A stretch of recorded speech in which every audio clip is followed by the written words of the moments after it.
Selamat datang di channel YouTube Jurusan Mairing. Kali ini kita masuk inisiasi 8 mata kuliah teori bilangan, mendiskusikan mengenai fungsi multiplikatif. Fungsi multiplikatif adalah suatu fungsi yang memiliki sifat fa kali b sama dengan fa kali fb, di mana a dan b anggota dari bilangan bulat positif dan fbb dari a dan b sama dengan 1. Salah satu soal dalam fungsi multiplikatif adalah diketahui suatu bilangan asli n, di mana fungsi Euler dari 3n sama dengan 3 kali fungsi Euler n. Carilah nilai n. Ada dua kemungkinan hubungan bilangan 3 dan n berkaitan dengan FPB-nya. Yang pertama, FPB-nya sama dengan 1, 3 dan n relatif prima. Kemungkinan yang kedua, FPB-nya tidak sama dengan 1, atau 3 dan n tidak relatif prima. Untuk kemungkinan pertama, ada teorema 64 berkaitan dengan fungsi Euler. Misalkan P, Q anggota bilangan bulat positif, dan P, Q, FPB-nya sama dengan 1 atau relatif prima. Fungsi Euler adalah fungsi multiplikatif, yaitu fungsi Euler P kali Q sama dengan fungsi Euler P dikali fungsi Euler Q. Karena 3 dan n relatif prima memenuhi syarat di teorema 64 ini, maka fungsi Euler 3n sama dengan fungsi Euler 3 dikali dengan fungsi Euler n. Karena 3 adalah bilangan prima, maka fungsi Eulernya adalah 3 kurang 1. Fungsi Euler dari P, di mana P bilangan prima, sama dengan P kurang 1. 3 kurang 1 sama dengan 2. Ini fungsi Euler n tetap ngikutin di sini 2 fungsi Euler n. Jadi fungsi Euler 3n sama dengan 2 fungsi Euler n. Pada soal kita ingin membuktikan bahwa fungsi Euler dari 3n sama dengan 3 fungsi Euler n. Ketika 3,n FPB-nya sama dengan 1, ternyata fungsi Euler 3n sama dengan 2 fungsi Euler n. Tidak sama dengan 3 fungsi Euler n seperti yang diminta pada soal. Artinya, ketika 3,n sama dengan 1, maka tidak mungkin memenuhi apa yang diminta oleh soal, di mana fungsi Euler 3n sama dengan 3 fungsi Euler n. Jadi kemungkinan 1 ini tidak mungkin memenuhi apa yang dikondisikan oleh soal. Kita masuk ke kemungkinan yang kedua. Kemungkinan kedua, 3 dan n FPB-nya tidak sama dengan 1. Maka ada salah satu bilangan dasar dari faktorisasi prima n adalah 3. Sebagai contoh, misalkan 3 dan 12. FPB-nya tidak 1, yaitu 3. Mengapa? Karena faktorisasi 12 itu sama dengan 3 dikali 2 kuadrat. Berarti, untuk setiap bilangan n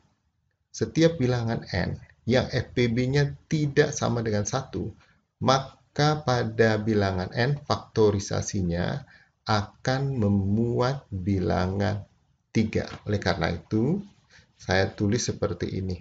Contoh yang lain misalkan 36. FPB-nya dengan 3 adalah 3. Mengapa?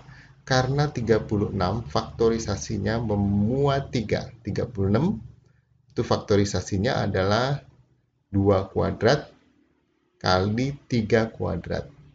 Jadi setiap bilangan n yang tidak relatif prima dengan 3, maka faktorisasinya akan memuat bilangan dasar 3, yaitu ini.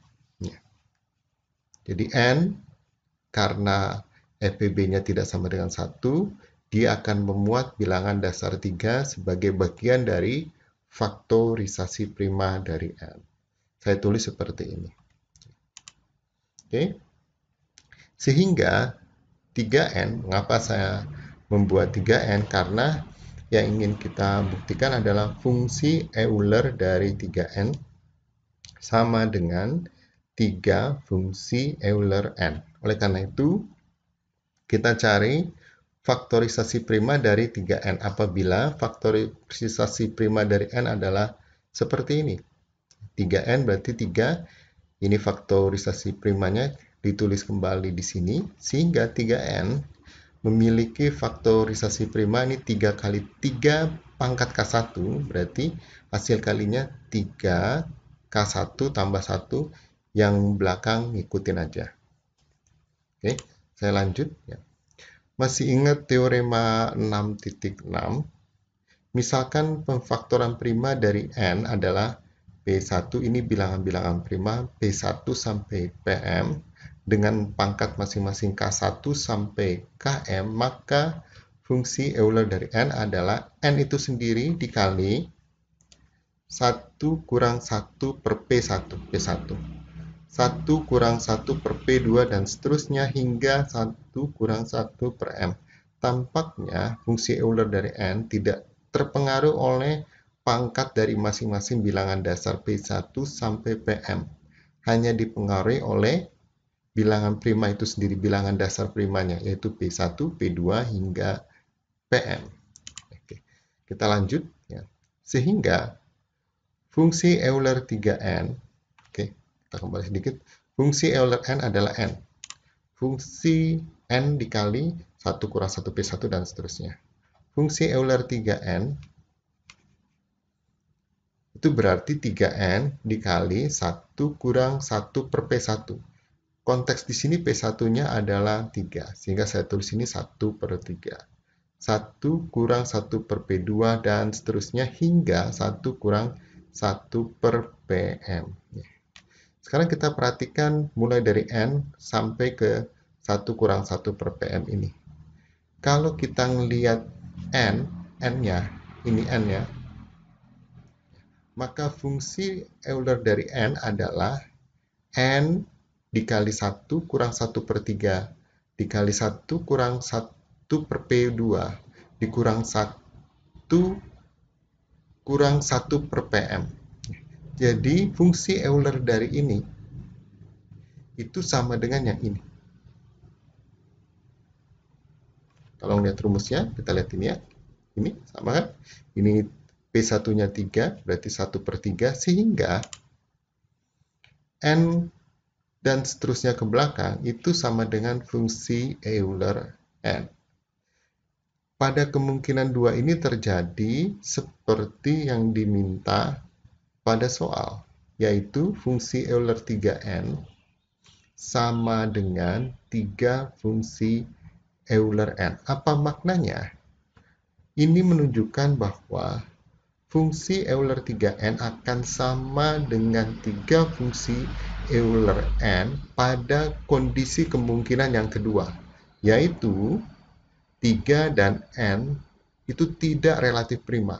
Dengan kata lain, 3 dan N FPB-nya tidak sama dengan 1. Jadi saya tulis di sini kesimpulannya. Jadi yang memenuhi kondisi di soal adalah semua bilangan asli N di mana 3 dan N FPB-nya tidak sama dengan 1. Ya. Keterampilan untuk membuktikan secara matematika baik di teori bilangan itu bisa ditumbuhkan melalui pengalaman berlatih menyelesaikan pembuktian-pembuktian matematika. Oleh karena itu, saya sangat sarankan agar mahasiswa terus berlatih, semangat, dan selamat belajar.